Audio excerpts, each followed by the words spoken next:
তো বন্ধুরা এখন চলে এসেছি আমাদের মা ভবানী হোটেল জম্মুতে, যেখানে স্টে করেছি ডে 1। দুপুরবেলায় ছাদে রোদ্দুর রয়েছে এবং ওই দূরে কাশ্মীর ভ্যালি শুরু হচ্ছে, আর এখানে আমাদের খাবার দাবার শুরু হচ্ছে, রান্না। আর ওইদিকে আর্মি বেসিক ক্যাম্প রয়েছে, কারণ কিছুক্ষণ আগেই দেখছিলাম ফ্লাইট উঠছিল, কিছু হেলিকপ্টার উঠছিল।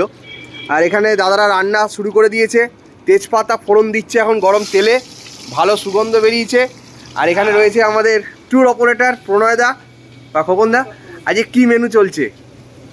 আজকে তো আমরা এসে 10:30 নাগাদ হোটেলে পৌঁছালাম, তারপরে বাজার, তাও মাছের ঝাল, ডাল আর বাঁধাকপির তরকারি মাছের মাথা দিয়ে। বাহ, দারুণ দারুণ। এখানে দাদা অসাধারণ রান্না করে। ট্রেনে যে চিকেনটা খাইয়েছিল অপূর্ব লেগেছিল রান্নাটা। আমাদের কলকাতা থেকেই এসছেন উনি। এখানে মাছ ভাজা দেখতে পাচ্ছি, আর এই যে মিক্সিতে পেঁয়াজ আদা রসুনের পেস্ট করা হয়েছে, রান্না চলছে। আর একটু পরেই এই রান্নার স্বাদে পিঠে কিন্তু খিদে পেয়ে গেছে। আর মিষ্টি মিষ্টি করে করবে, খুব ঝাল দেবে না কিন্তু।